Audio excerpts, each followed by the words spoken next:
ne parle pas. Mais toi, tu parles, tu vois, tu entends tout. Tu es omnipotent, omniscient. Tu vois tout, tu sais tout. Personne ne peut se cacher devant toi. Tu es Dieu. Yahweh, je viens ce matin déclarer ta divinité. Je viens proclamer ta royauté. Oh Seigneur, tu es Dieu. Que ton royaume vienne. Que ton royaume vienne. Que ton royaume vienne. Que ta volonté soit faite sur la terre comme au ciel. Tu es là. Tu es le roi des rois, le Seigneur des seigneurs. Tu es Alpha, Oméga. Tu es Dieu, alléluia. Tu es Dieu, alléluia. Les hommes peuvent parler, les sorciers peuvent parler, mais je sais que tu es Dieu.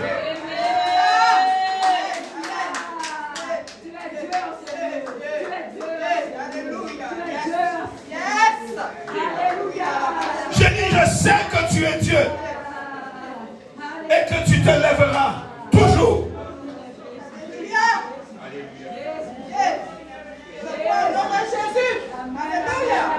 Le prophète Élie, il les a laissés faire leurs incisions. Il les a laissés sauter, danser. Mais lorsque l'heure de l'offrande du soir est arrivé, il y a un seul Dieu qui a parlé. C'est l'Éternel, le Dieu tout-puissant. Aïe, aïe, aïe, aïe, aïe, aïe, aïe, aïe, aïe.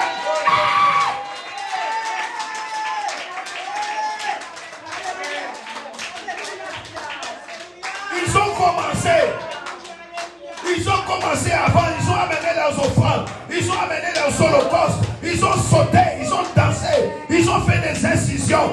Mais j'ai dit, il y a un seul qui a parlé. Son nom, c'est l'Éternel des armées. Voilà son nom. Alpha Omega. Yeshua Mashiach. Un seul a parlé. Et il a répondu par le feu. Ah, voilà pourquoi tu dois l'aimer. Amen. Amen. Alléluia. Voilà pourquoi tu dois connaître ton Dieu. C'est le Dieu qui parle. C'est le Dieu qui répond par le feu. C'est le Dieu qui s'élève et quand il s'élève, personne ne s'élève.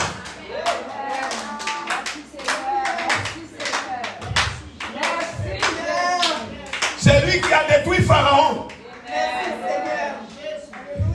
Il était là quand Goliath est tombé. Personne ne peut le vaincre. Que l'Éternel soit ton appui. Que l'Éternel soit ta récompense. Que l'Éternel soit ton salut. Au nom de Jésus. Acclamons le Seigneur. Ne regardez pas le cinéma des hommes et des femmes. Appuie-toi sur l'Éternel ton Dieu.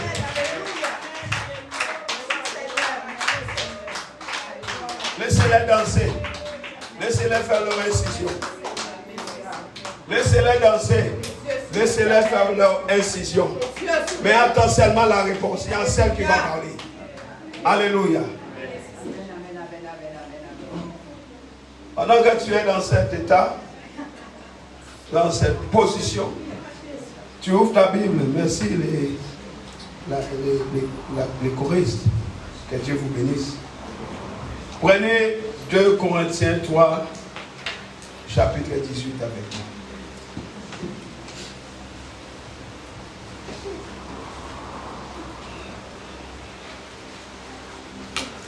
2 Corinthiens 3, je voudrais que tu restes là. Reste là, dans la main. 2 Corinthiens 3, chapitre 18. 2 Corinthiens, chapitre 3, verset 18. La Bible dit, nous nous tenons debout pour honorer la parole de Dieu. Or, c'est sans voile, le visage découvert, que nous tous, nous contemplons comme dans un miroir la gloire du Seigneur. Ainsi, nous sommes constamment transformés d'après son modèle, pour lui ressembler davantage de jour en jour. Alléluia. Et refléter une image toujours plus fidèle. Sa gloire devient progressivement nôtre. Il ne saurait en être autrement, car celui qui agit en nous, c'est le Seigneur lui-même par son esprit.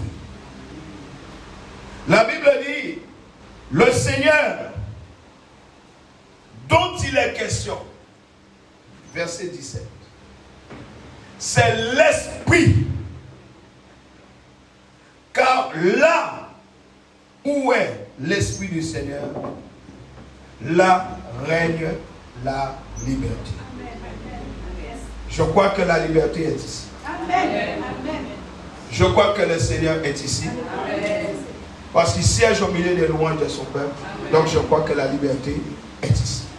Nous allons incliner nos fronts, nous allons bénir la parole de Dieu. Yahweh Adonai, Dieu très haut, nous bénissons ta parole. Ta parole est esprit et vie. Père, nous nous tenons devant toi. Qui est digne de se tenir devant toi? Mais c'est à cause du sang. À cause du sang versé à la croix par ton Fils Jésus-Christ, qui est mort pour nous. Il est ressuscité le 3e jour et nous, avec lui, nous sommes morts et ressuscités. Et nous sommes assis ensemble avec lui dans les lieux célestes. Seigneur mon Dieu, nous te disons merci. Merci parce que tu as donné ton amour. Merci parce que tu nous as aimés les premiers. Laisse que ce matin, cette parole puisse toucher nos cœurs. Laisse que cette parole agisse en profondeur dans chacun de nous, Seigneur. Papa, visite-nous par ton Saint-Esprit. Amène-nous, Seigneur mon Dieu, là où tu as décidé, là où tu as choisi, par ton Saint-Esprit de nous conduire. Papa, nous nous laissons entre tes mains. Nous nous abandonnons entre tes mains. Nous lâchons prise. Laisse que ton nom soit glorifié dès maintenant. Père, nous te bénissons. Et nous chassons. Nous décrétons que ce lieu est rempli de la présence de Dieu. Aucun esprit mauvais ne peut régner en ce lieu. À cause de ta présence. Yahweh Adonai, règne sur nous. Règne dès maintenant. Et que l'atmosphère du ciel soit présente en ce lieu. Père, nous te bénissons. Et nous te disons merci. Dans le nom de Jésus. Amen. Amen. Amen. Amen. Prenons place, mes amis. Mes amis, prenons place. Bien-aimés dans le Seigneur. Prenez place, que Dieu vous bénisse.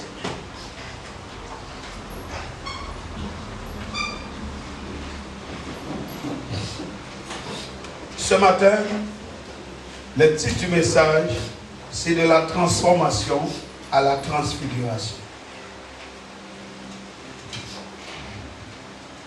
Nous avons parlé de la transformation. Ce matin, je veux vous prendre du niveau de la transformation pour nous amener vers la dimension de la transfiguration. Ceux qui étaient là savent déjà ce qui a été dit dans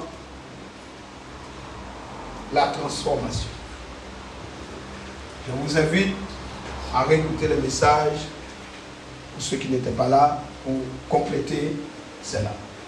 Et ce matin, nous nous entretenons particulièrement sur la transfiguration. Et nous allons quand même aller de la transformation. Nous allons essayer de comprendre par la grâce de Dieu pourquoi de la transformation à la transfiguration. Alléluia. Mes amis,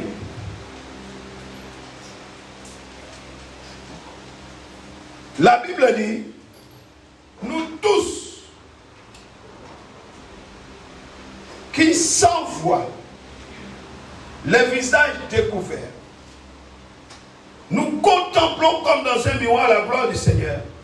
La Bible dit, nous sommes constamment transformés d'après son modèle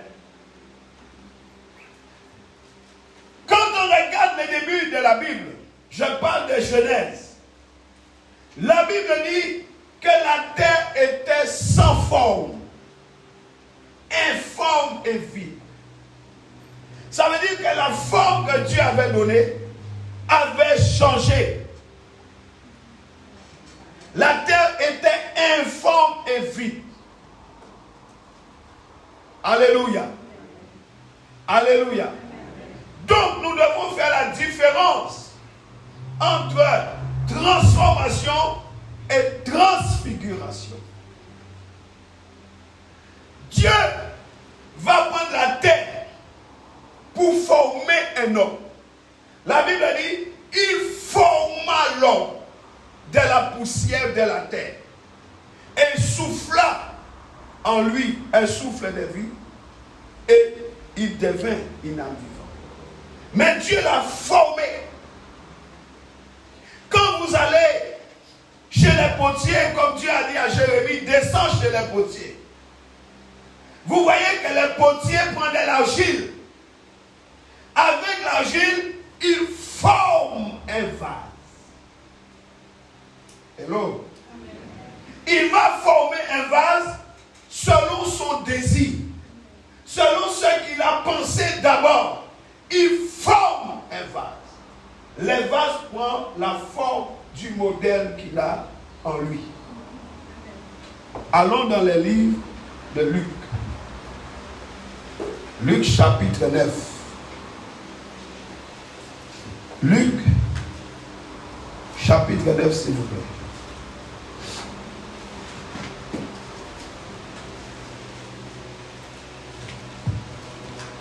Je voulais qu'on me déplace ça.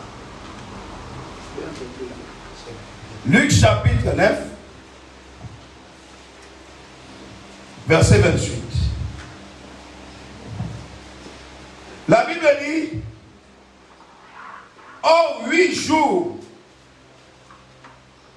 vous y êtes? Luc chapitre 9, verset 28. Or, 8 jours environ après cet entretien. Ça veut dire qu'il y eut d'abord un entretien. La Bible dit 8 jours après, Jésus prit avec lui Jean, Pierre, Jean et Jacques et gravit une montagne pour aller prier.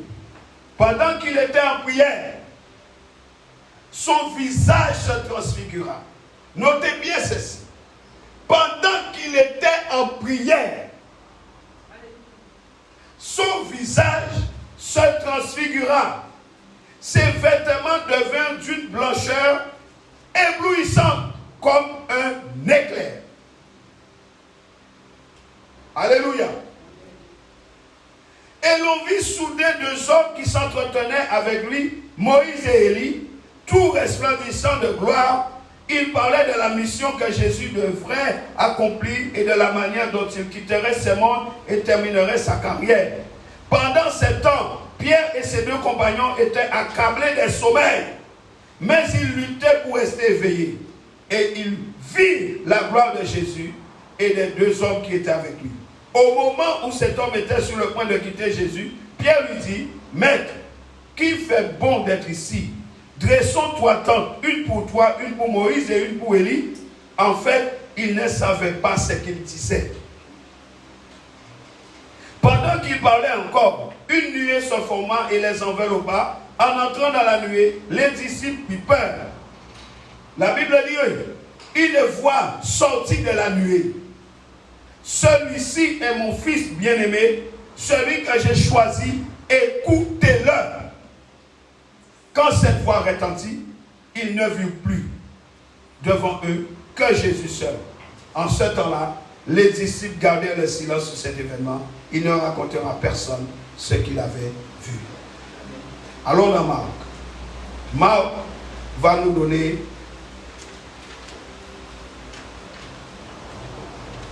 quelques informations. Marc.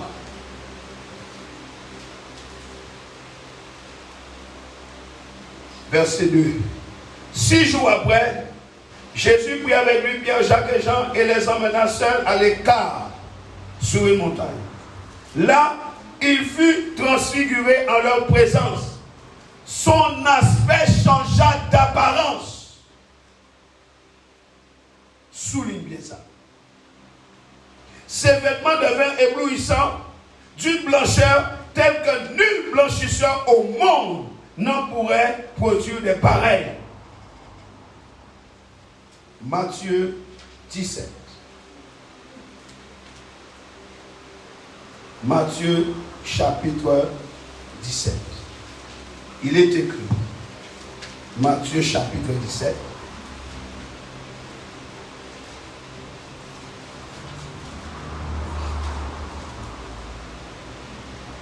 Alléluia. Alléluia. Dans ces passages de Matthieu, chapitre 17, la Bible dit 6 jours plus tard, Jésus prit avec lui Pierre, Jacques et Jean, son frère, et les amena à l'écart sur une haute montagne. Tout à coup, Matthieu dit tout à coup, il fut transfiguré en leur présence.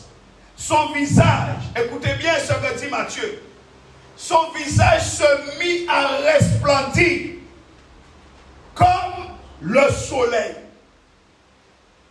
Ses vêtements prirent une blancheur éclatante et devinrent aussi éblouissants que la lumière. Alléluia. Alléluia.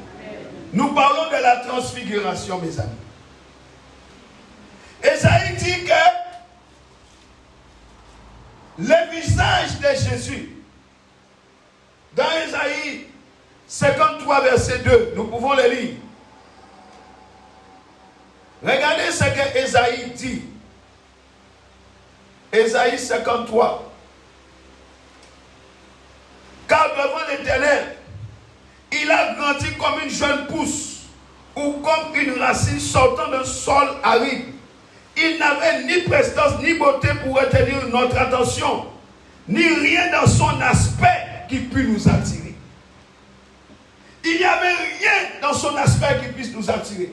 Mais lorsqu'il est monté sur cette montagne, pendant qu'il priait, l'aspect de son visage a changé.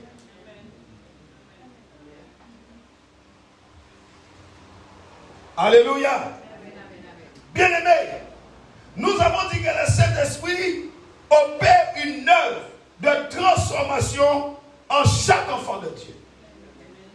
Chaque enfant de Dieu naît de nouveau.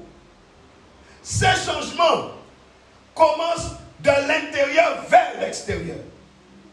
Il s'agit d'une transformation du cœur pour d'abord nous libérer de nous-mêmes, de nos peurs, de nos frustrations, de nos limitations, de nos angoisses. Mais le Saint-Esprit, qui est l'Esprit de vérité, ne s'arrête pas seulement à ce niveau. Il veut nous conduire à un niveau de transfiguration où notre aspect même change, afin que nous devenions à l'image de Christ. Comme cela est écrit dans 2 Corinthiens 3, 18 que nous avons lu. Bien-aimés, ce sont les cœurs qui se convertissent au Seigneur. Ce ne sont pas les lèvres, ce ne sont pas les bouches, ce sont les cœurs. Et là où il n'y a pas de réelle conversion, il y a un voile d'incrédulité jeté sur le cœur. Il y a un voile qui demeure et qui bloque la liberté. Car là où est l'Esprit de Dieu, là aussi est la liberté. Et c'est en Christ seul que le voile est ôté. Je peux répéter cela. C'est en Christ seul que le voile est ôté. C'est par l'Esprit de Christ que nous recevons la liberté. Jean 6, 63 nous le dit. Jean 8, 31, 32 nous le dit. Tu connaîtras la vérité et la vérité fera de toi un homme, une femme libre. Nous sommes appelés à marcher le visage découvert. Lorsque nous passons du temps dans la parole de Dieu, la parole de vérité, qui est l'épée de l'esprit, mes amis, comme notre miroir, c'est la gloire du Seigneur que nous contemplons. Et notre propre image commence à disparaître pour laisser la place à l'image du modèle. Je parle de Jésus-Christ. Alléluia. Alléluia. Amen. Nous subissons par la parole de Dieu qui pénètre en nous, dans nos cœurs, une transformation intérieure qui nous détermine à l'image de Christ, la même image, de gloire en gloire. Une gloire, nous dit la Bible, qui ne cesse de grandir. C'est ce que fait le Saint-Esprit. Car c'est l'Esprit qui sonde les profondeurs du cœur de Dieu. Et il nous les révèle. Le Saint-Esprit, mes amis, veut nous amener à un niveau où sa lumière, où la lumière de la parole de Dieu transfigure notre être entier. J'ai dit que lorsqu'on va chez les potiers donnent une forme. Mais lorsqu'on est dans la présence de Dieu, la forme, il nous a donné déjà. Qu'est-ce qui se passe? L'aspect de notre visage change.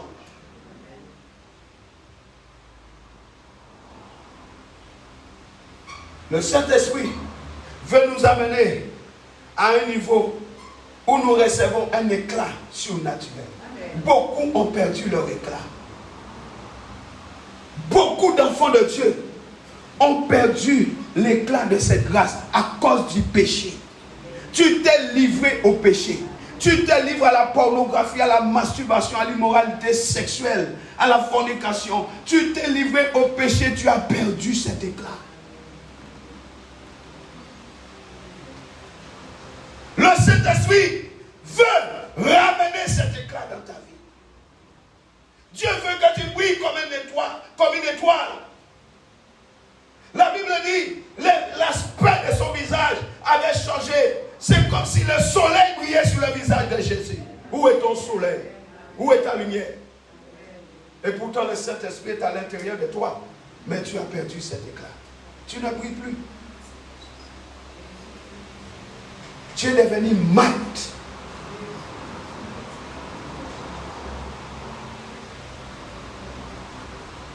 Le Saint-Esprit veut nous amener à un niveau d'éclat surnaturel. Dieu veut le changement radical de notre aspect, de notre nature, en nous donnant par son esprit un caractère éclatant. Un caractère magnifique.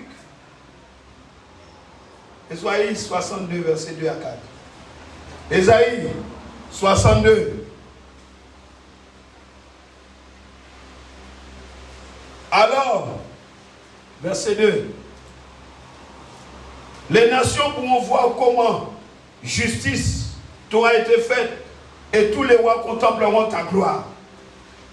Et l'on t'appellera d'un nom nouveau que l'Éternel te donnera. Tu seras dans la main de l'Éternel une couronne rayonnant de splendeur. Tu ne rayonnes plus. Un turban royal dans la main de ton Dieu. Tu ne seras plus appelé la délaissée, mais on t'appellera en elle est mon plaisir. Et ton pays sera nommé la terre qui est épousée. Parce que l'Éternel prendra plaisir en toi, car ton pays sera pour lui comme une épouse. Une couronne d'ornement. Une tiare royale.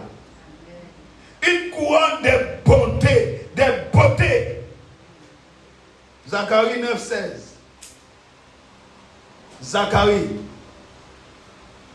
chapitre 9, le verset 16, nous instruit ainsi. L'Éternel, et l'Éternel leur Dieu, en ce temps-là, les sauvera. Il sauvera son peuple, tout comme un berger son troupeau. Et ils resplendiront dans son pays, tels des joyaux. Voilà ce que le Seigneur veut pour toi. Que tu resplendisses comme des joyaux.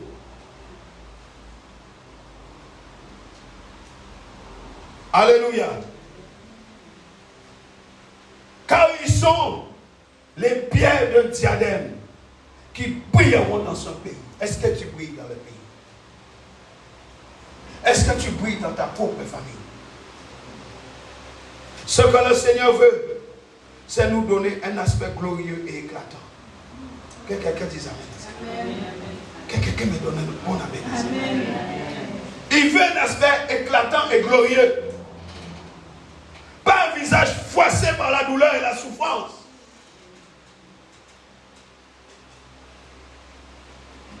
Il veut nous revêtir de son éclat surnaturel et glorieux. Vous avez déjà vu quelqu'un rentrer dans une chambre avec une lampe pour qu'il fasse toujours noir? Peuple de Dieu, avez-vous déjà vu quelqu'un rentrer avec une lampe dans une pièce et qu'il fasse toujours noir? Qui a déjà vu ça? Donc, le Saint-Esprit, c'est la lumière de Dieu, c'est la gloire de Dieu. Quand il rentre à l'intérieur de toi, il amène quoi? Et pourquoi tu es sombre? Pourquoi tu es sombre avec le Saint-Esprit?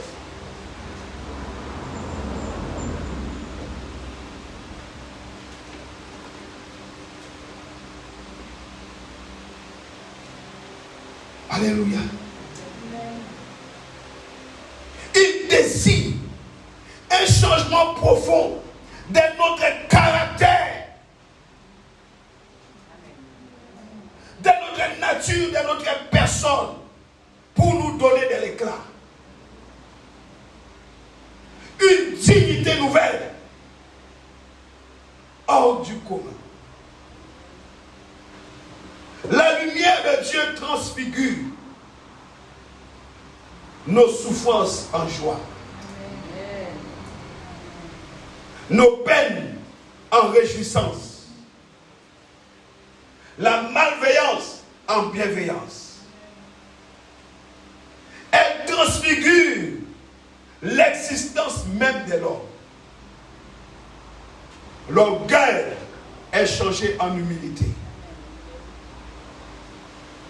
Mes amis, quand Jésus a été transfiguré sur cette montagne, l'aspect de son visage a changé. Comme si le soleil brillait sur son visage. Et même les vêtements ont changé pour atteindre un niveau de blancheur tel qu'on ne voit point cela dans le monde. Vous entendez? Ça veut dire quoi? Ça veut dire que Jésus transfiguré avait quitté la terre. Amen. Il n'était plus dans les choses de la terre. La Bible dit que deux hommes s'entretenaient avec lui, Moïse et Élie, au sujet de sa mission. Ces hommes sont apparus dans la gloire. Ils étaient dans la gloire. Mes amis, la transfiguration ouvre les chemins à la gloire. Non, tu ne m'as pas compris. J'ai dit la transfiguration ouvre les chemins à la gloire de Dieu. Amen. Alléluia. Alléluia. Amen. Luc 9.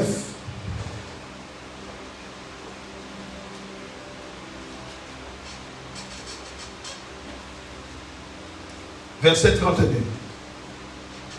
Pierre et ses deux compagnies étaient profondément endormis. Mais quand ils s'éveillèrent, ils virent la gloire de Jésus et les deux hommes qui étaient avec lui. Pierre et ses compagnons ont vu cette gloire, mes amis. Ils ont vu cette gloire de Jésus et ces deux hommes qui étaient avec lui.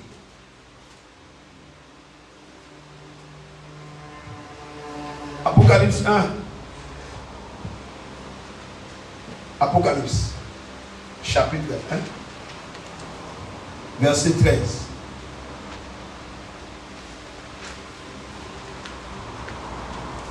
Allons lire cela. Apocalypse 1, verset 13. Nous y sommes. J'aperçus alors 700 deniers d'or, et au milieu d'eux, je distinguai un être ressemblant à un homme.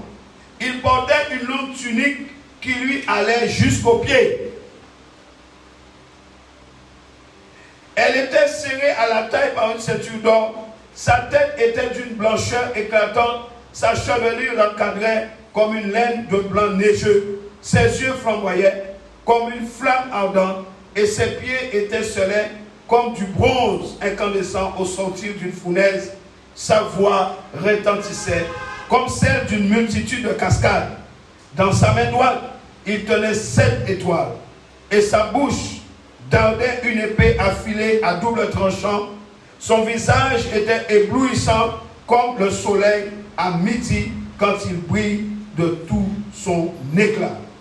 À cette vue, je tombai à ses pieds comme mort. Mais il posa sa main droite sur moi en disant, sois sans crainte, c'est moi. Je suis le premier et le dernier. Le vivant, j'étais mort, mais tu vois, je suis revenu à la vie et à présent, je vis éternellement. Je détiens les clés de la mort et du séjour des morts. Alléluia. Moïse, c'est l'image du libérateur. Élie, c'est l'image du rétablissement de toutes choses. Alléluia. Les choses de Dieu ne peuvent pas être comprises dans la chair. Voilà pourquoi l'Esprit de Dieu doit d'abord commencer par nous libérer de toute peine. Les disciples ont été confiés à un grand événement sur cette montagne. Ils ont été invités à faire partie de cette chose-là, de cet événement. Mais une grande frayeur glaçait leur cœur. Ils étaient épouvantés. Il y avait de la frayeur dans leur cœur, mes amis. Ils étaient terrorisés. Quand on est dans cet état, il vaut mieux fermer sa bouche. La Bible dit, Pierre ne savait que dire. Et comme il ne savait que dire, il a commencé à divaguer. Il a commencé à raconter n'importe quoi. Il a commencé à dire n'importe quoi. Il ne faut pas parler pour que les gens voient que vous parlez. Mais quand vous parlez, il faut savoir ce que vous dites. Sur quoi vous vous appuyez. Il ne savait quoi dire. Alors Pierre s'est mis à dire n'importe quoi. Il n'avait pas compris que la dimension avait changé. Pierre n'avait pas compris que le ciel était descendu. Pierre n'avait pas compris la dimension dans laquelle il se trouvait. Mais, veux-tu que nous construisions une tente, une pour toi, une pour Moïse, une pour Élie. Élie avait été enlevé dans le tourbillon de feu. Moïse, l'ange Michael avait pris son corps, mais lui il demande à construire une tente. Est-ce que nous sommes ensemble? Il n'avait pas compris que la dimension avait changé. Comme nous. Nous venons dans la présence de Dieu. Mais nous ne sommes pas capables d'identifier à quel moment l'atmosphère a changé. Nous ne sommes pas capables d'identifier identifier à quel moment le ciel est là, le Saint-Esprit est là, la présence de Dieu est là. Nous avons les mêmes attitudes que nous avons dehors. Il n'y a pas d'amen. Et nous venons dans la présence de Dieu exactement comme nous sommes au marché.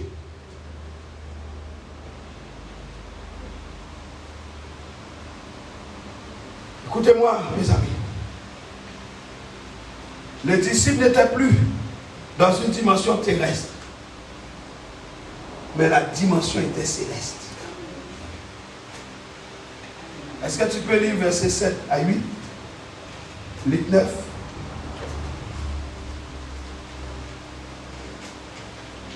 Alléluia. Est-ce que tu es là?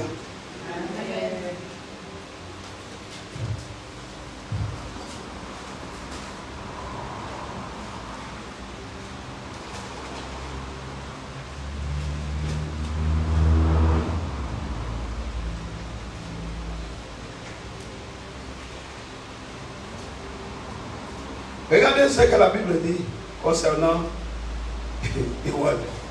Luc 9, verset 7 et 8. Quand Hérode était gouverneur de la province de Galilée, apprit tout ce qui s'est passé, il fut embarrassé et anxieux. En effet, certains disaient c'est Jean-Baptiste qui est ressuscité d'entre les morts, d'autres prétendaient c'est Élie qui a reparu, d'autres encore c'est un des prophètes d'autrefois qui est revenu à la vie. Voyez? Quand on ne comprend pas les choses de Dieu. Bien-aimés, ils étaient sur une très haute montagne. C'est sur la montagne que la transfiguration se passe. C'est dans la présence. La montagne signifie la présence de Dieu. Comment nous venons adorer Dieu? Nous adorons Dieu alors que nous sommes dans la vallée. Dis à ton voisin, c'est sur la montagne que ça se passe. Dis-lui, c'est dans la présence que ça se passe.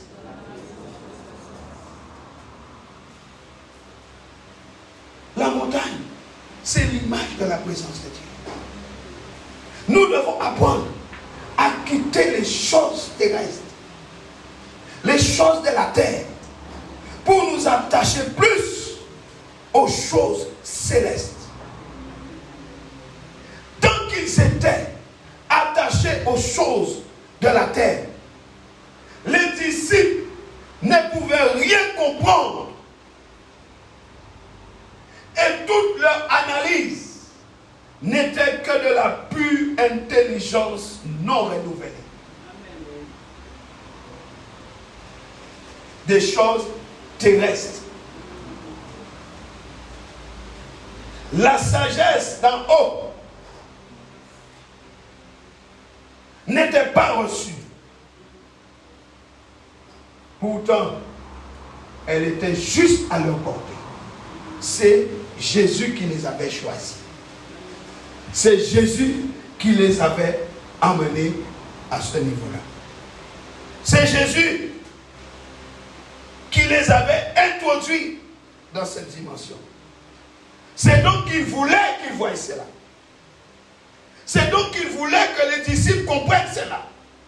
Puisqu'ils ont été choisis pour cet événement particulier. Pour qu'ils y participent.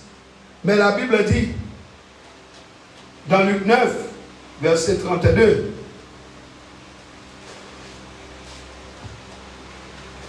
pendant 7 ans, non pas Pierre seulement, mais Pierre et ses 2 compagnons, ils étaient accablés de sommeil. Ils étaient comment? Accablés de sommeil. Beaucoup viennent à l'église. Pendant la parole, ils sont en train de dormir. Pendant la parole, la prédication, ils sont accablés de sommeil. À ton avis, pourquoi tu dors?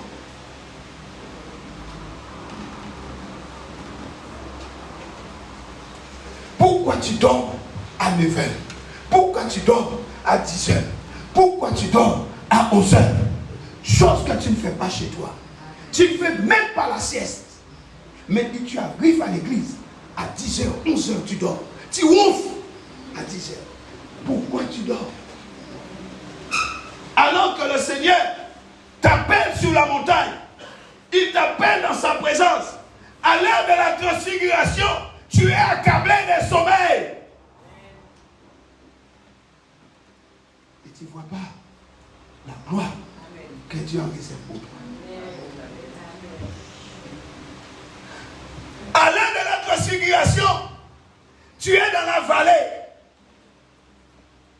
À l'heure de la transfiguration, tu n'as aucun sentiment pour les choses de Dieu. La Bible, la prière, l'adoration. À l'heure de la gloire. Il y a une gloire dans la transfiguration. Amen. Pierre et ses compagnons étaient apaisantis par les sommeils. Les diables ne voulaient pas qu'ils comprennent cela. Comme ils ne veulent pas que tu comprennes cela non plus. Alors, ils commencent par t'aveugler. Ils commencent par envoyer ces esprits, ces éclaireurs pour te préparer. Ces renifleurs pour préparer le terrain. Et quand le moment arrive de la gloire de Dieu, de l'adoration, le travail est fait. Tu es conquis par les démons. La gloire arrive. Le Saint-Esprit est là, mais toi tu n'es pas là. Et quand tout est terminé, il n'y a plus de sommeil. Tu reviens à toi.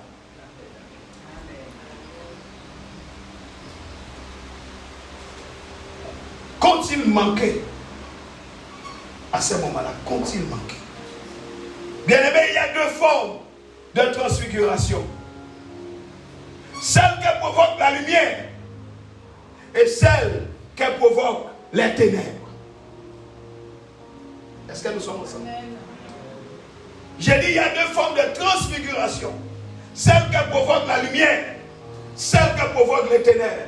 Quand la lumière est arrivée, la transfiguration est arrivée, l'aspect du visage de Jésus a changé.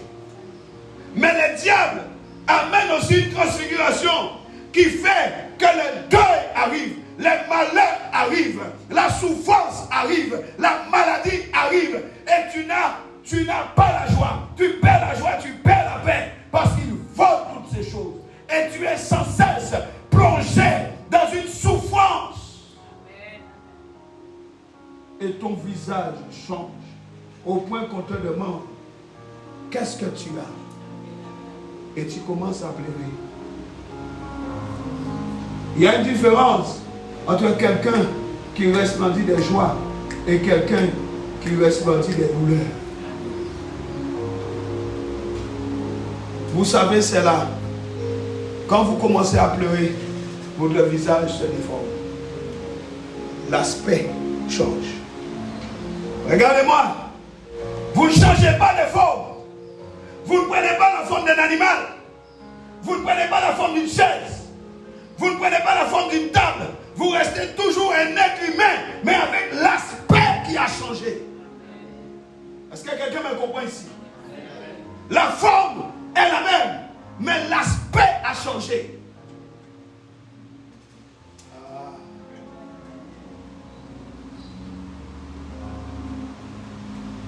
Jésus avait toujours une forme humaine, mais l'aspect de son visage, un visage éclatant. Lorsque la transfiguration est faite par les ténèbres, j'ai dit la paix disparaît, la joie disparaît, laissant la place à de la souffrance, des angoisses, la peur, la frustration, la dépression. Certains se suicident. C'est ce que l'ennemi, le diable, veut accomplir dans la vie de beaucoup.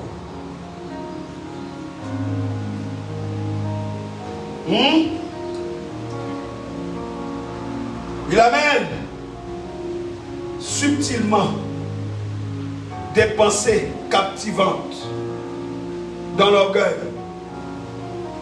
et l'aspect des visages change. Il te bloque dans le manque de pardon et l'aspect de ton visage change dès que tu vois la personne qui t'a blessé. Est-ce que nous sommes là? Est-ce que nous sommes là? Tu pouvais avoir les sourires jusque derrière la tête. Mais quand tu vois la personne qui t'a fait du mal, les sourires disparaissent. Dis-moi un amen.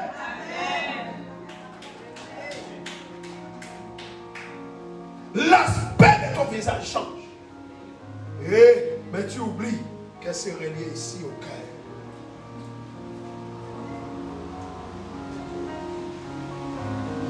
Il amène subtilement les pensées mauvaises.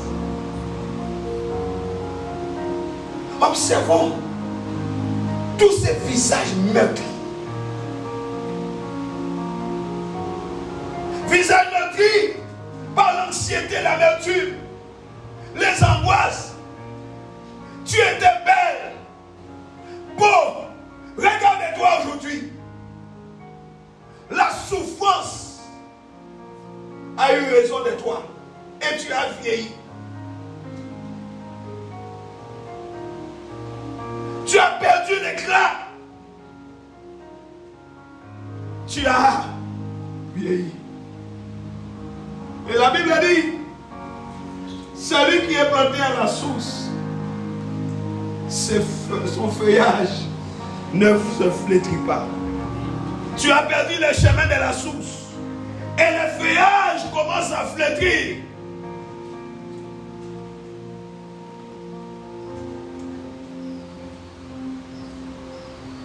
Les difficultés de la vie t'ont vieilli.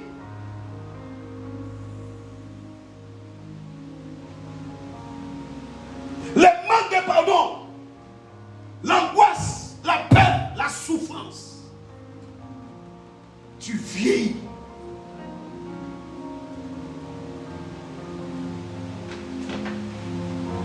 Tu me diras, oui, nous sommes tous appelés à vieillir.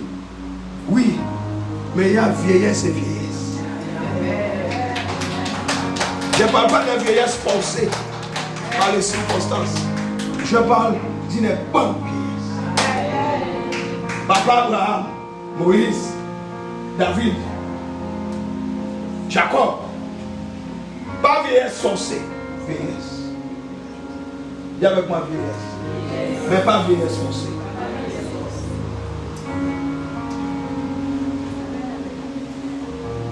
La perte de notre chair, la pauvreté, la misère, l'amertume, les anxiétés. Jésus dit, je suis venu afin que mes brebis reçoivent la vie et la vie avec abondance. La vie avec abondance. Jean 10:10. Une abondance d'amour, une abondance de joie, une abondance de paix et du fruit de l'esprit. Comme nous le dit Galates 5:22. Mais Jésus, il nous avertit qu'il y a un voleur, le diable, et son travail consiste à dérober, égorger et détruire. Il vend ta jeunesse, il dérobe, il détruit. Et il vient pour nous empêcher de vivre cette vie d'abondance. Mes amis, la voix a parlé. De la nuée, une voix se fit entendre. Celui-ci est mon fils élu. Écoutez-le. Luc 9:35. Pourquoi celui-ci? Ça veut dire que les doigts étaient pointés sur quelqu'un de particulier. Dieu fait la différence. Il dit celui-ci. Et cette voix nous recommande de regarder dans la direction pointée. S'il dit celui-ci, c'est qu'il montre la direction. Est-ce que tu es là? Et cette voix nous invite à regarder dans la direction pointée. C'est-à-dire le visage dont l'aspect a changé. Est-ce que tu me comprends? Est-ce que tu me suis? Jésus est là. Son visage a changé d'aspect. Il est devenu éclatant, glorieux. Son vêtement a changé. Est devenu d'un blanc très éclatant qu'on ne trouve pas dans le monde. Et puis subitement, une voix sort de la nuée et dit, celui-ci. Ça veut dire que Dieu met l'accent sur l'aspect du visage qui a changé, sur les vêtements qui a changé. Dieu met l'accent sur ce qui vient de passer et il dit, écoutez-le. Quand tu vois les doigts pointés, tu as envie de dire, ah, le visage a changé, ah, le vêtement a changé. Parce que là, tes yeux sont fixés sur qui? Sur celui dont le visage a changé d'aspect. Dieu veut attirer ton attention sur le ciel. Dieu veut attirer ton attention sur la puissance de la résurrection. Dieu veut attirer ton attention sur la transfiguration. Dieu veut attirer notre attention sur l'importance de garder notre vêtement propre. Blanc.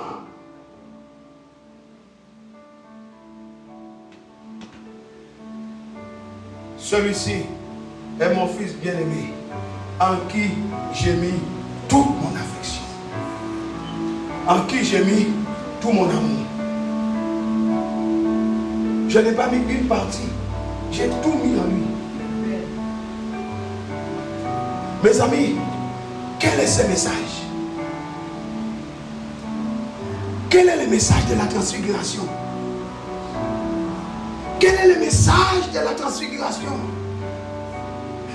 La voix est venue dire, celui-ci est mon fils.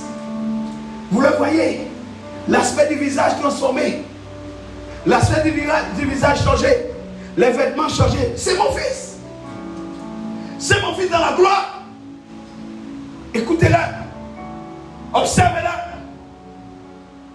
Quel est le message? Que vous comprenez?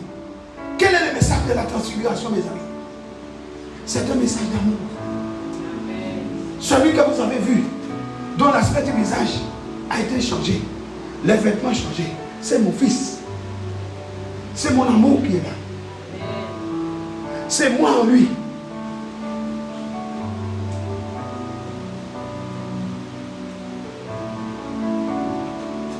J'ai mis en lui toute mon affection. Écoutez-le. Nous sommes appelés non seulement à assister à la gloire du Fils de Dieu, mais à vivre dans cette gloire. La voix dit, regardez-le et écoutez-le. C'est mon Fils.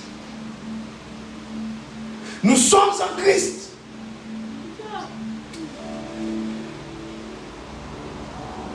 Nous sommes avec le Christ. Sa gloire nous investit. Et cette gloire a la puissance de transformer notre corps.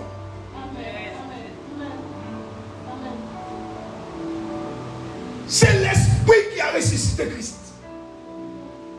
C'est l'esprit qui est en toi qui te ramène à la vie.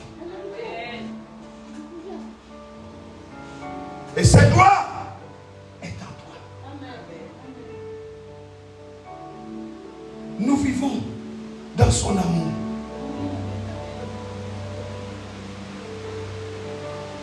Alléluia. Sa gloire nous investit. Transformons notre corps. Transformons notre âme. Transformons notre être entier. Comment tu peux résister au Saint-Esprit?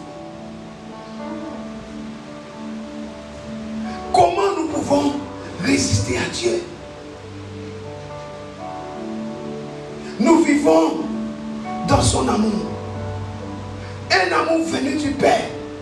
Celui-ci est mon fils bien-aimé en qui j'ai mis toute mon affection. L'amour qui vient du Père. Du Père qui est lumière. Le Père a brillé sur son fils devant les disciples. Ceux-ci étaient dans un profond sommeil. Cette lumière, c'est celle qui nous éclaire. C'est celle qui nous transforme. Ainsi que nos relations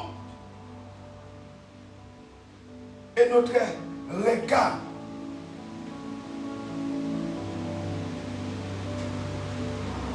Sur la vie de tous les jours.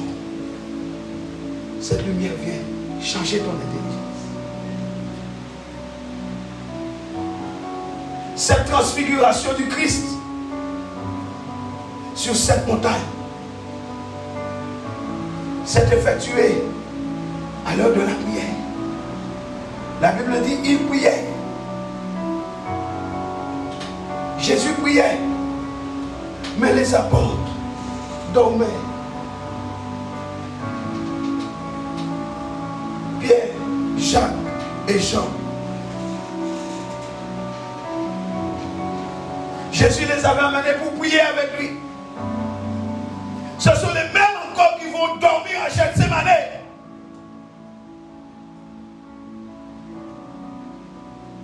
Alors que ce temps-là, sur cette montagne, avait pour objectif principal de dévoiler que Jésus est le Fils de Dieu. Jésus les a amenés sur cette montagne avec lui pour qu'ils voient eux-mêmes et qu'ils entendent la voix du Père disant, celui-ci est mon Fils, en qui j'ai mis toute mon affection. L'élu du Père, le bien-aimé, qui va donner sa vie par fidélité à son Père pour que le monde, pour que l'humanité croit que Dieu est amour et qu'il accueille cet amour libérateur. Cet amour qui sauve. Jean 3,16. Cet amour qui sauve. Voilà pourquoi, bien-aimés dans le Seigneur, nous devons prier cet amour.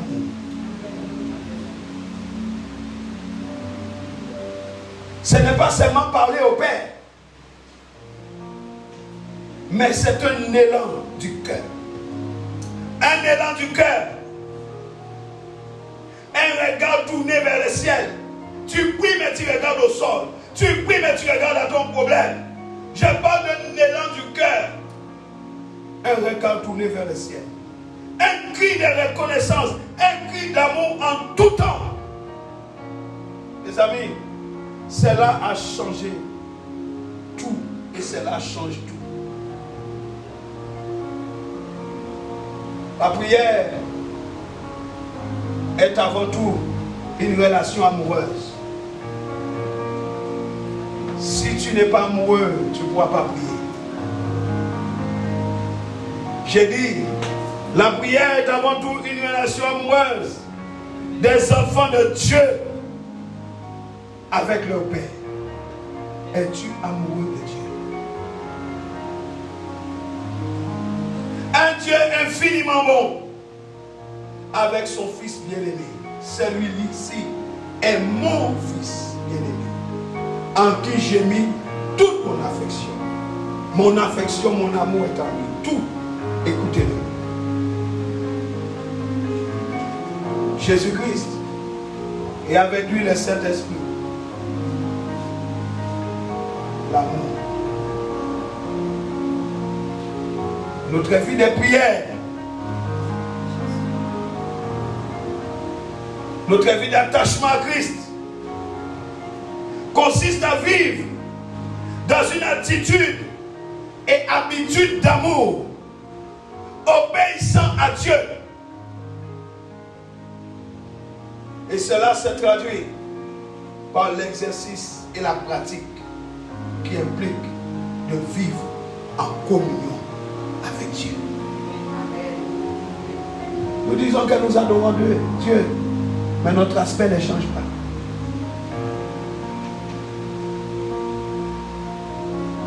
Nous disons, oh Seigneur, fais-moi entrer dans ta présence. Mais nous avons le même sale caractère.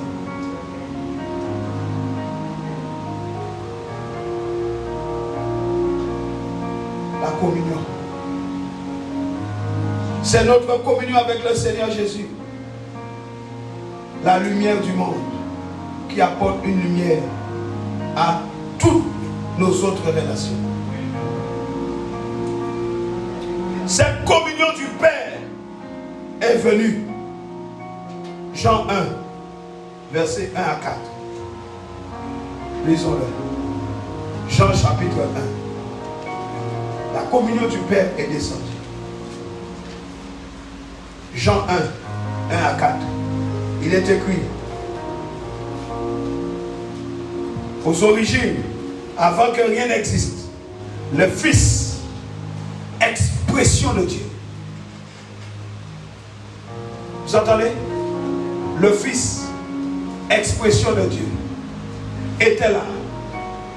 Il était face à face avec Dieu, étant lui-même Dieu.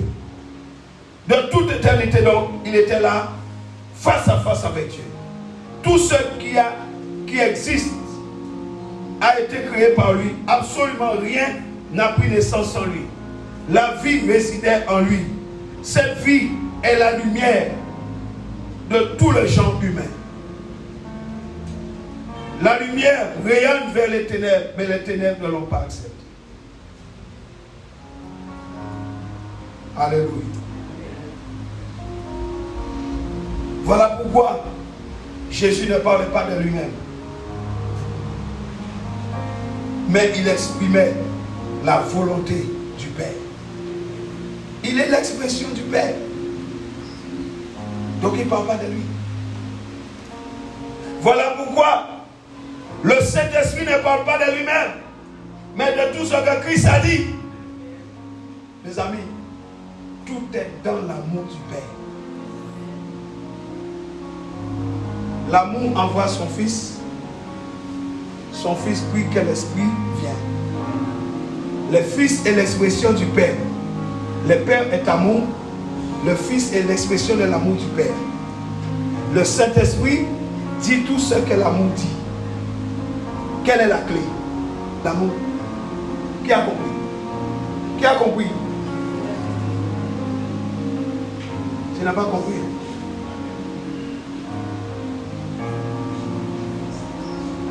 La Bible dit quoi? Dieu est amour.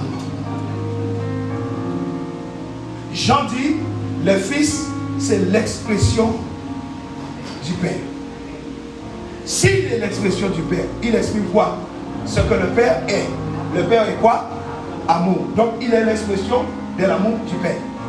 Mais la Bible dit que l'Esprit de Dieu ne parlera pas de lui-même. Il dira tout ce qu'il a entendu. Jésus dit quoi? Tout ce que le Père dit. Le Saint-Esprit dit quoi? Tout ce que Jésus dit. Donc le Saint-Esprit dit tout ce que Dieu dit. Acclame Dieu.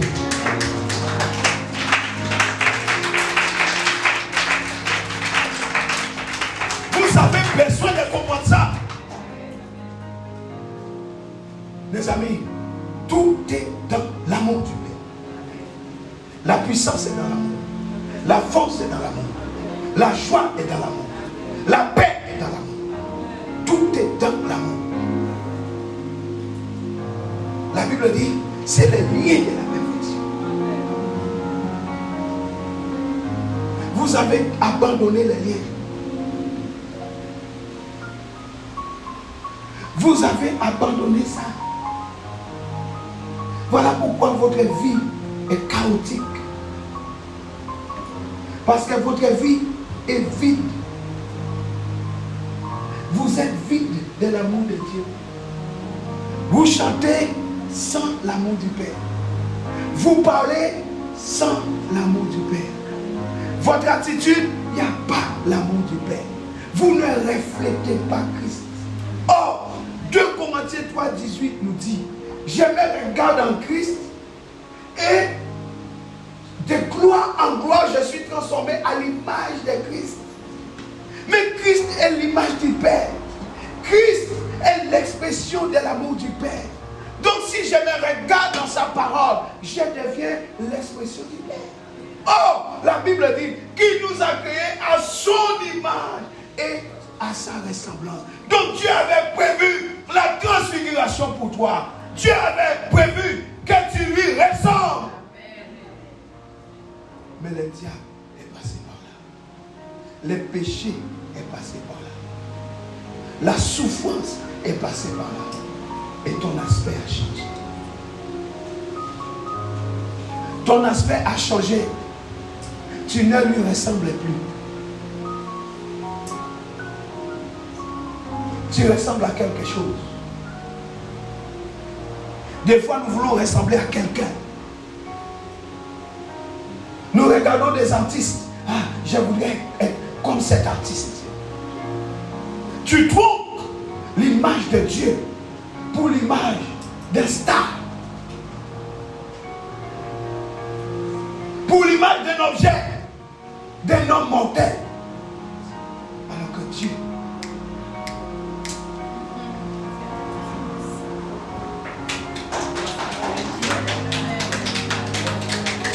Alors que Dieu,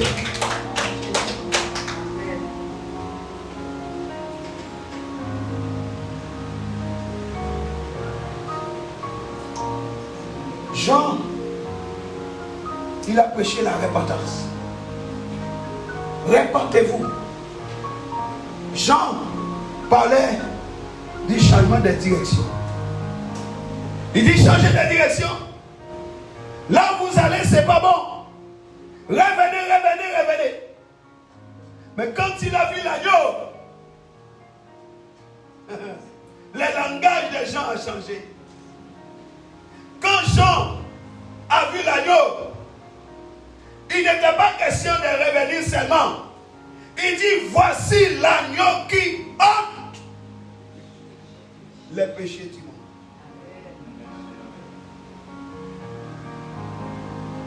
Il n'a pas dit seulement revenez, il dit rentrez en lui. Peuple de Dieu, est-ce que vous êtes là?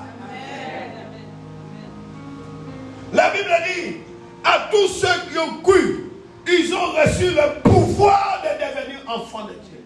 Jean était en train de leur dire, changez votre vie, changez votre forme, changez votre aspect, parce que l'agneau qui est là, il a le pouvoir de faire de vous une autre personne.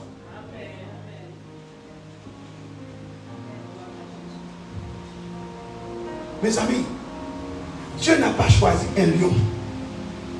Dieu n'a pas choisi un léopard. Dieu n'a pas choisi un rhinocéros.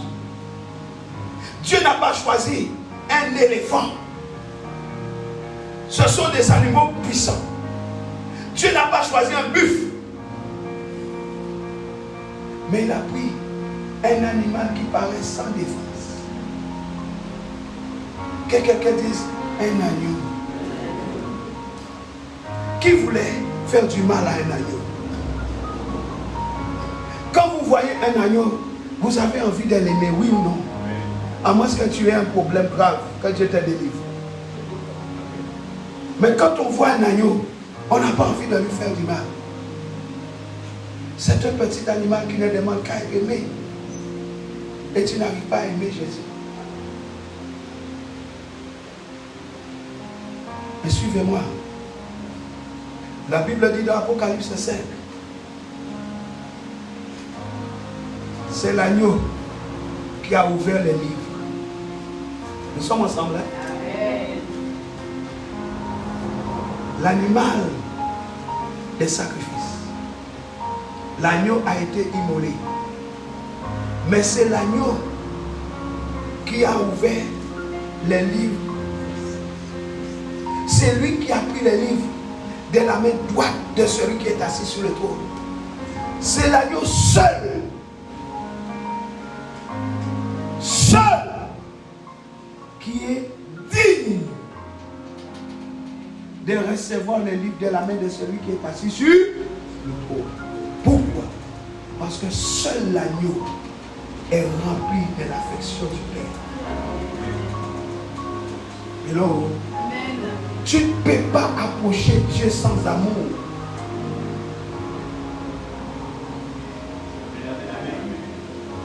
Tu ne peux pas approcher Dieu sans son affection.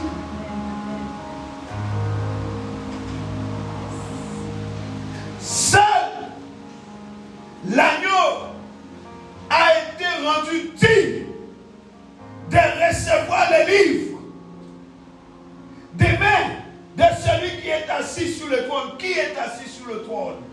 L'Éternel. L'amour est assis sur le trône. Et l'amour demande une seule chose. Pas un guerrier, mais un agneau. Lorsque tu t'approches de Dieu, tu dois avoir le cœur de l'agneau.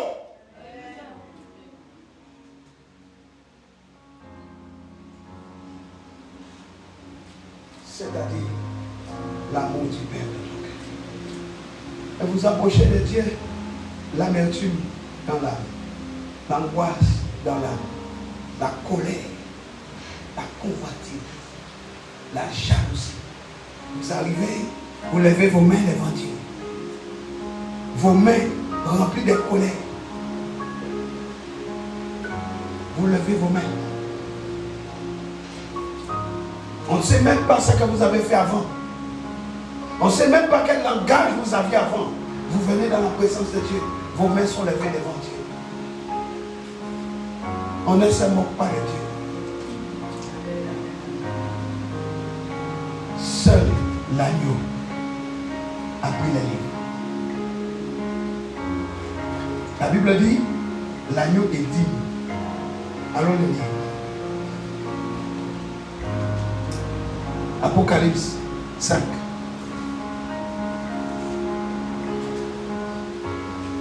Apocalypse 5. Oh Jésus.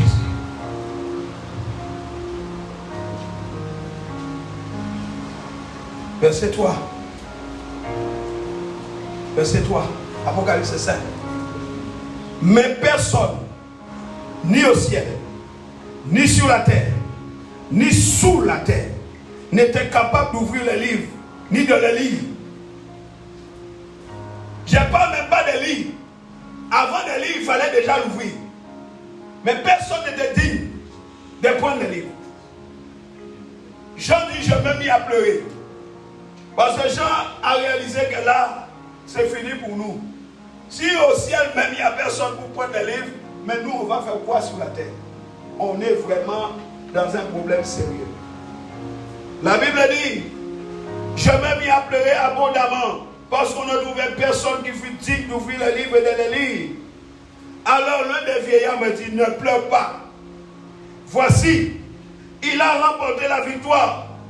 Les lions de la tribu de Juda, les rejetons de la racine de David. Il a remporté la victoire pour ouvrir le livre et ses 7 sceaux. Mais ce n'est pas le lion qui a ouvert. Il a seulement remporté le combat pour ouvrir l'accès à l'agneau. L'agneau n'a pas le temps de combattre.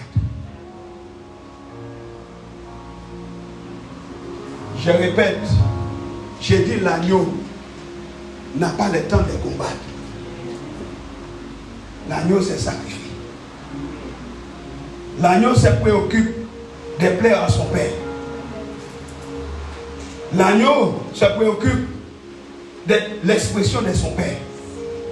L'agneau n'a pas le temps de perdre son temps à combattre. Parce que l'agneau, c'est l'amour du Père. Sa mission est différente. La mission de l'agneau, c'est d'adorer le Père. C'est d'être le sacrifice du Père. La mission de l'agneau, c'est de sauver. La mission de l'agneau, c'est de manifester l'amour de son Père. Mais, c'est l'agneau qui a frappé.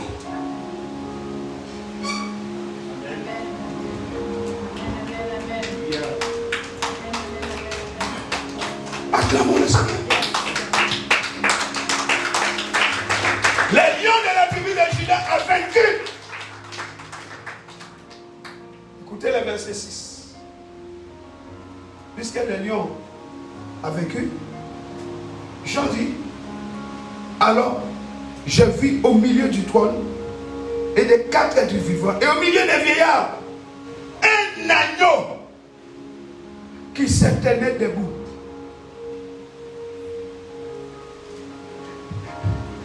L'agneau se tenait debout. Il semblait être égorgé. Ça veut dire que les sangs coulaient.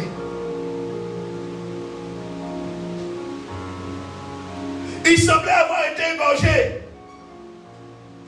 Il avait 7 cornes et 7 yeux, Qui sont les 7 esprits de Dieu envoyés par toute la terre.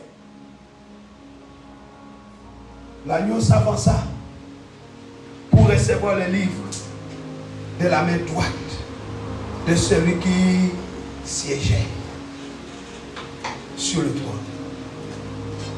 Mes amis, l'agneau qui semblait être égorgé s'est avancé pour saisir le livre de la main droite du Père qui siégeait sur le trône. Écoutez bien ceci. La Bible dit, verset 8,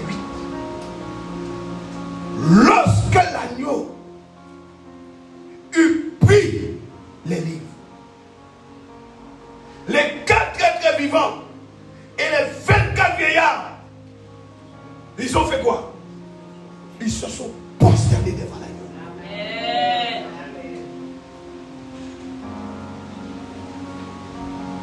Ils avaient chacun une harpe et des coupes d'or remplies d'encens qui représentent les prières de ceux qui appartiennent à Dieu. Où sont tes prières? Où sont tes prières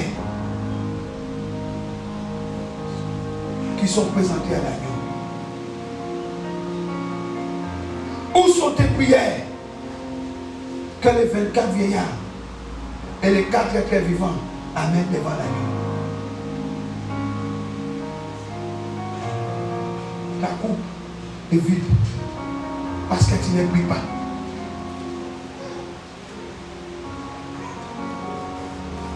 Donc si la coupe n'est pas remplie de tes prières, il y a un ange qui est resté à côté. Parce qu'on ne peut pas se présenter sans coupe de prière. Tous ceux qui se sont prosternés devant l'agneau, Ils ont amené une coupe remplie de prière. mais là où il n'y a pas la prière, La coupe n'est pas là. Parce que tu t'es arrêté de prier. Tu ne veux pas prier.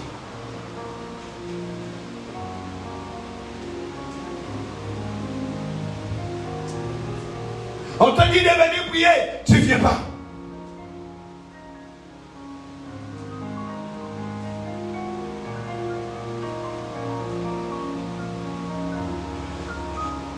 Ils avaient chacun une harpe et des coupes d'or remplies d'encens qui représentent les prières de ceux qui appartiennent à Dieu.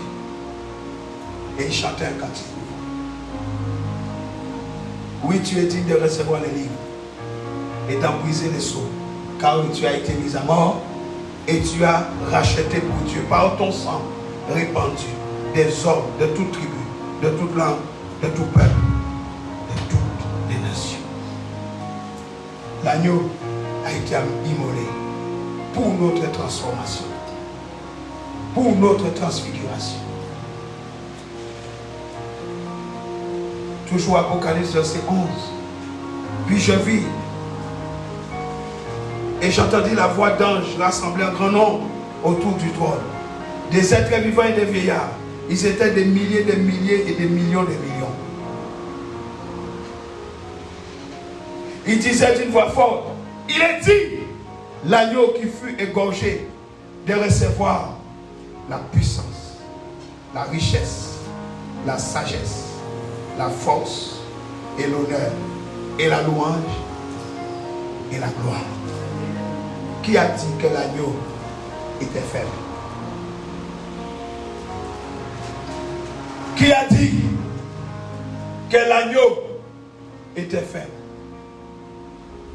Tu crois qu'en manifestant l'amour de Dieu, tu es faible? C'est ça notre problème. L'agneau est digne de recevoir la puissance. L'agneau est puissant. C'est lui qui a choisi de donner sa vie.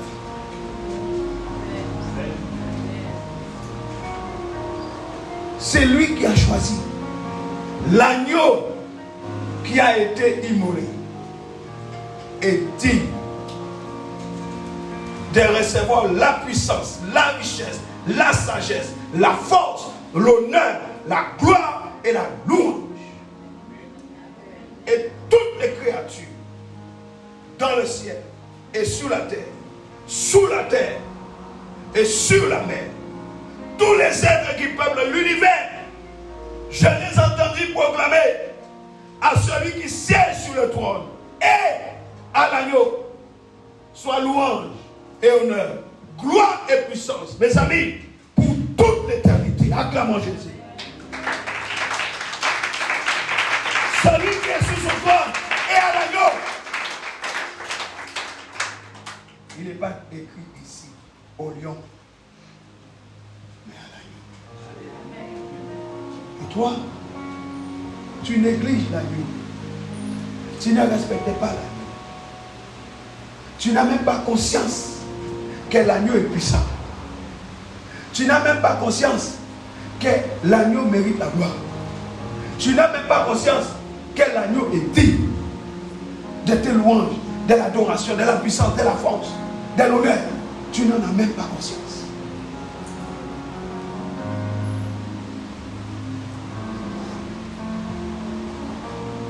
C'est l'agneau qui ôte les péchés du monde. Jean 19, c'est l'agneau qui ôte les péchés du monde. Hébreux 9, 22. Hébreux 9, verset 22. Alléluia.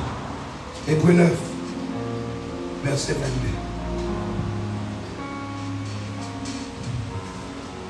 Ensuite, il a aspergé de même avec ses sangs les tabernacles et tous les ustensiles du culte. Verset 22. En fait, selon la loi, presque toutes les purifications se font avec du sang. Il n'y a pardon des péchés que lorsque du sang est répandu. Sans effusion de sang.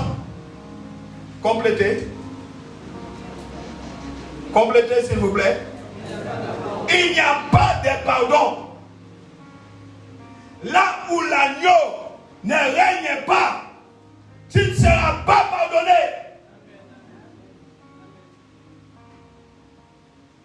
Ce n'est pas les belles paroles. Ce ne sont pas les belles paroles, les bons propos. Là où l'agneau ne règne pas, le pardon sera très difficile à obtenir. Parce que l'agneau parle de l'effusion des sangs. Et sans effusion des sangs, sans la croix, il n'y a pas de pardon. Et là où il n'y a pas de pardon, c'est la mort. C'est l'enfer.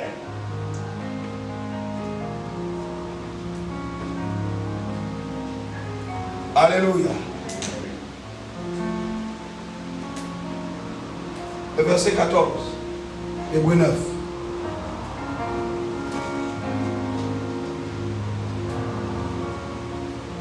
La Bible dit, si cette eau est suffisante pour rendre du moins la pureté extérieure illégale, à combien plus forte raison les sangs du Christ, purifiera-t-il notre conscience pour nous libérer des œuvres inutiles? Que fait le sang? Que fait le sang? Purifie notre conscience des œuvres inutiles. Et le sang provient de l'agneau immolé. Si tu as un problème avec l'agneau, tu as un problème avec le sang. Si tu as un problème avec le sang, ta conscience ne sera pas dégagée des œuvres inutiles. Quelles sont ces œuvres inutiles? Vous les connaissez? Les œuvres de la chair, les péchés, les manques de pardon et tous les autres. Vous comprenez? Dites le sang. Dites encore le sang. Dites maintenant l'agneau de Dieu. L'agneau de Dieu. Alléluia. Le sang de Jésus va régler certaines choses dans notre vie. 1. Le sang règle notre séparation de Dieu à cause du péché. Là où il n'y a pas le sang, tu es séparé de Dieu. Mais le sang de Jésus règle le problème. C'est le sang de la réconciliation. S'il n'y a pas le sang, il n'y a pas de réconciliation. Le sang de Jésus règle la culpabilité dans notre conscience. Beaucoup d'enfants de Dieu ont gardé la culpabilité.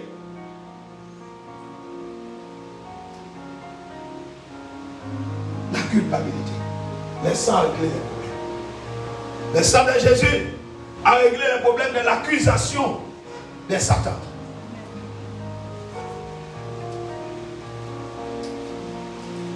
Voilà pourquoi nous devons tous les jours de notre vie nous approprier l'efficacité de ce sang précieux. Parce que Colossiens 2, allons le lire. Colossiens 2.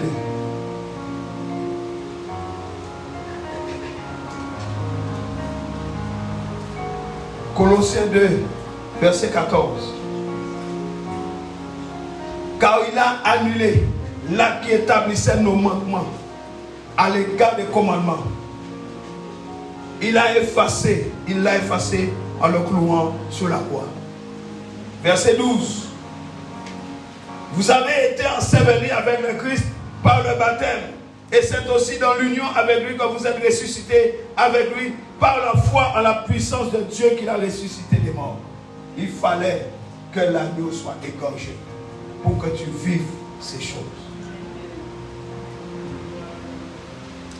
Hébreux 12, verset 22.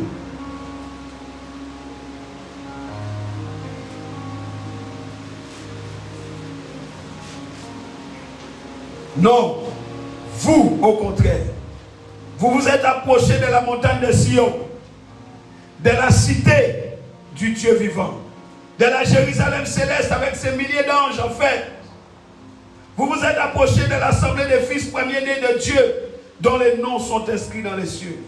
Vous vous êtes approchés de Dieu, le juge de tous les hommes, et des esprits des juges qui sont parvenus à la perfection. La Bible dit, vous vous êtes approchés de Jésus, le médiateur d'une alliance nouvelle, et de son sang. Le médiateur d'une alliance nouvelle, vous vous êtes approchés de son sang répandu qui parle encore. Le même sang qui a coulé à la croix parle encore pour ta transfiguration. La transfiguration parle de notre caractère qui doit changer. Lorsque tu es dans la parole vivante de Dieu, lorsque tu te laisses visiter, touché par la parole de Dieu, tu passes par un processus de transformation. Quand tu es dans le miroir, quand tu te regardes dans le miroir qui est la parole vivante de Dieu, amène une transformation dans ta vie. Mais après la transformation dans ta vie, tu commences à recevoir, à rentrer dans un processus de transfiguration où l'aspect change, Je parle de ton caractère. La parole a la puissance de changer ta vie, de transformer ta vie, mais aussi ton caractère. Voilà pourquoi Romains 12, verset 2 dit, laissez-vous transformer par le renouvellement de votre intelligence. Oh, Seigneur, merci. Parce que tu m'as transformé. Tu m'as transformé. Tu as fait de moi une nouvelle créature. Mais ton caractère n'a pas changé. Ta forme a changé. Mais ton caractère est toujours pareil. Je ne veux pas dire le caractère de cochon, mais c'est ça. Nous qui sommes assis là, au fond de nous, est-ce que notre caractère a changé? Je ne vais pas demander de lever les mains, ça va poser des problèmes ici. Mais toi, tu sais, est-ce que au fond de toi, ton caractère a changé? Le caractère que tu avais avant de venir à Christ, est-ce que ton caractère a changé? Ta langue, est-ce qu'elle dit toujours des bêtises? Est-ce que tu murmures toujours? Est-ce que tu envoies les gens bêtes comme avant?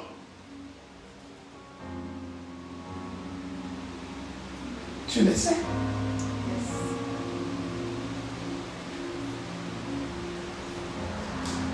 Les injures, pas possible. Même les voisins, nos chrétiens sont embarrassés. Ils mettent des boules caisses. Vous n'avez pas entendu un enfant de Dieu qui dit autant de bêtises. Les voisins prennent des boules caisses. Parce qu'ils n'en peuvent plus. Les chamailleries, les cris, les mauvais caractères. Nous avons besoin de la transfiguration. Et cette transfiguration ne peut se faire qu'un seul endroit, sur la montagne. Cette transfiguration ne peut se faire que dans la présence du Père, que dans l'amour du Père. Il a dit, vous voulez vivre cela? Voici mon fils. En lui, je suis. Écoutez-le. Écoutez-le.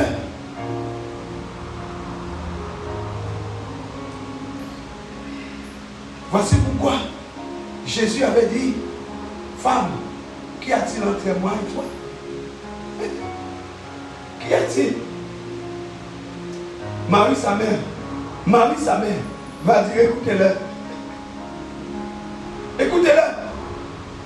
Mais il avait dit, femme, qu'y a-t-il entre moi et toi? La Bible dit, tu n'as pas voulu l'offrande. Tu n'as pas voulu l'holocauste. Tu m'as formé un corps. Nous sommes là. Amen. Dieu va former un corps pour son fils. Son fils arrive, né d'une femme vierge. Il va grandir dans la grâce. Mais les jours où il prend son baptême, j'envoie l'esprit descendre sur lui sous la forme d'une colombe. Et une voix se fit entendre disant, celui-ci est. À quel moment avant c'est écrit que Dieu a dit cela?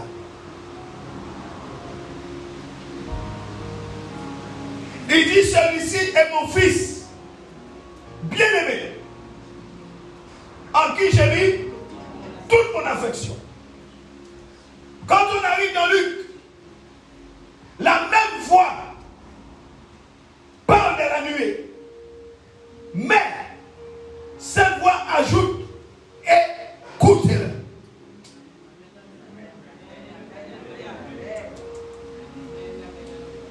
Celui-ci est mon fils bien-aimé en qui j'ai mis toute mon affection. Mais cette fois-ci, la chose est différente. Dieu ajoute, écoutez-le.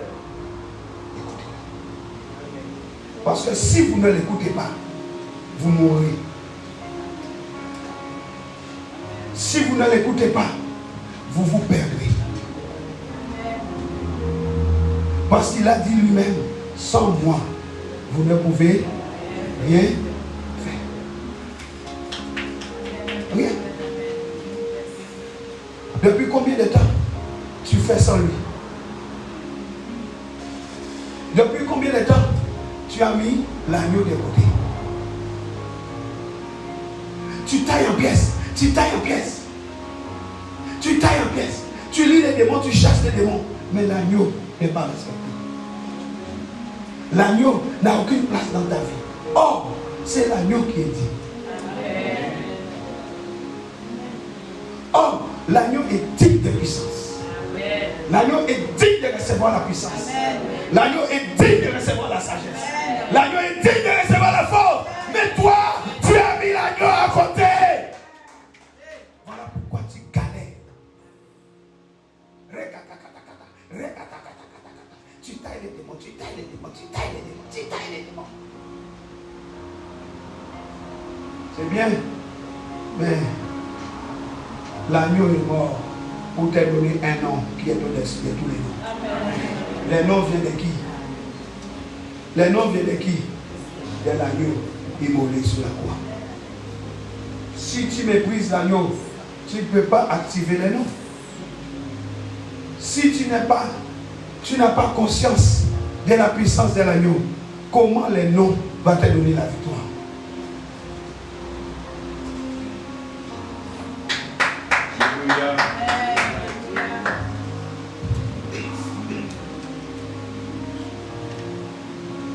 Bien-aimé, je parle de la transformation à la transfiguration. Aujourd'hui, tu peux saisir cela. Où t'étais-tu arrêté? Où t'étais-tu arrêté? Tu t'es arrêté simplement à la transformation. Et tu confesses tous les jours. Oh, je suis né de nouveau. Je suis une nouvelle créature. Je suis une nouvelle créature. Les choses anciennes sont passées. Toutes choses sont devenues nouvelles. Mais nouvelles comment? La forme a changé.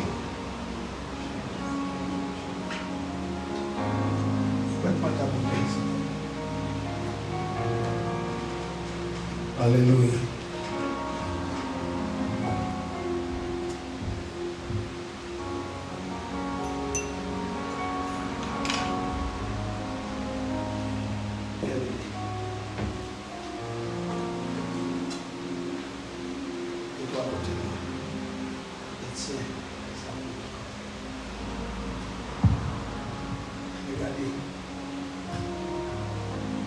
Oh, je suis une nouvelle créature. Les choses anciennes sont passées.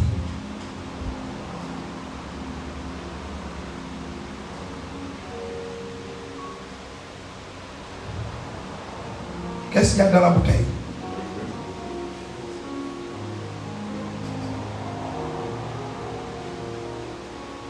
Qu'est-ce qui a changé entre ça et ça?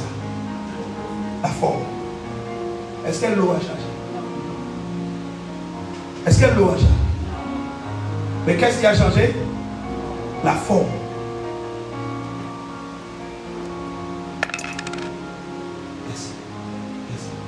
La forme de l'eau. L'eau épouse la forme du vase. Mais l'eau est la même. L'aspect de l'eau n'a pas changé. Pourtant la forme a changé. Voilà pourquoi la Bible dit, ce qui est important, c'est votre ornement intérieur. Beaucoup sont venus au Seigneur. Beaucoup sont nés de nouveau. Mais le cœur est toujours aussi mauvais qu'avant. La même eau est dans la nouvelle forme. Hello? J'ai dit la même eau est dans la nouvelle forme.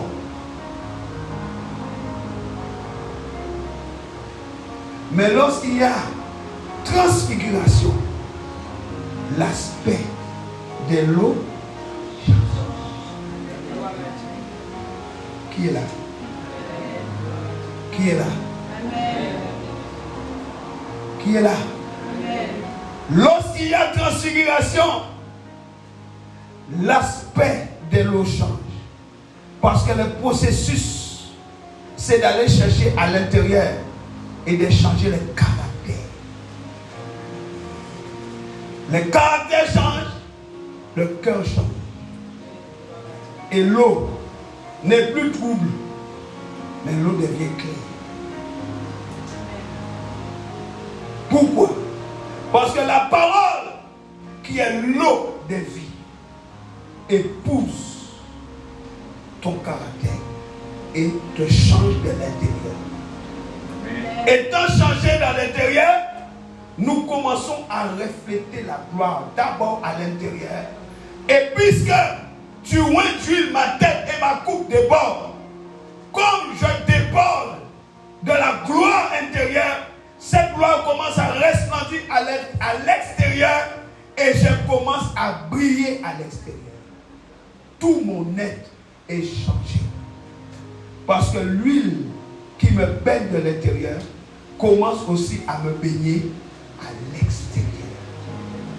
Et tout le monde regarde et voit l'éclat de la gloire de Dieu.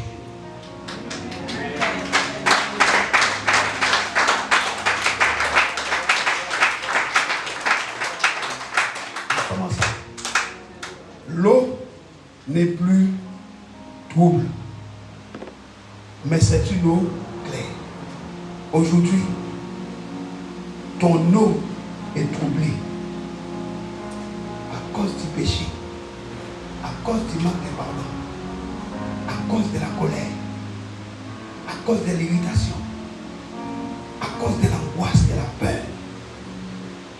Il y a beaucoup de choses qui ont sali ton eau. Mais le sang de Jésus, mais le sang de l'agneau purifie. Jésus,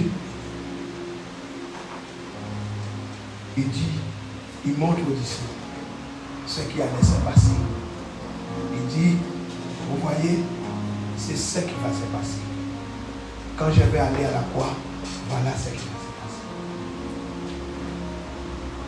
Les choses vont changer. Non seulement vous serez transformés, mais vous serez transfigurés. Et les jours de l'enlèvement, vous aurez encore glorifié.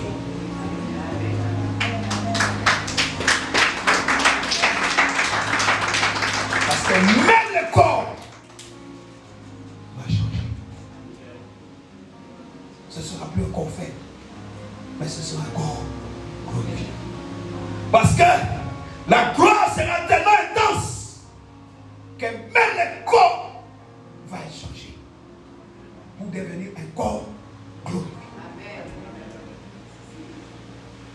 Mais en attendant, vous pouvez vivre cela si seulement l'esprit peut changer votre caractère et donner le caractère de la foi.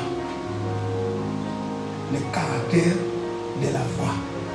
Celui-ci est mon fils bien-aimé, en qui j'ai mis toute mon affection. Écoutez-le.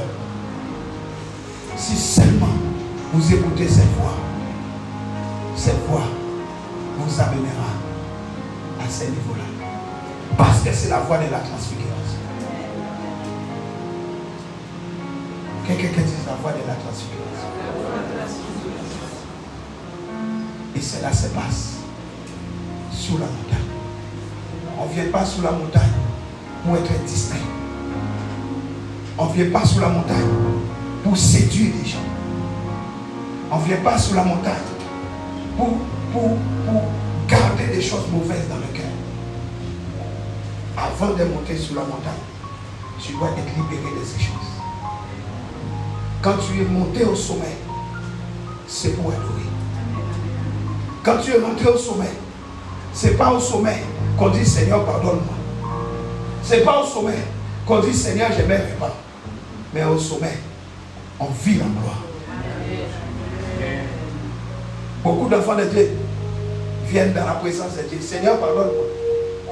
Seigneur je te demande pardon. Seigneur je confesse. Seigneur je confesse. C'est pas dans la présence de Dieu qu'on confesse. Dans la présence de Dieu, on vit sa gloire. On est aspergé, inondé par la gloire de Dieu. Parce qu'on s'est préparé. Parce qu'on savait où on allait. Parce qu'on savait qu'on allait sur la montagne. On s'est préparé.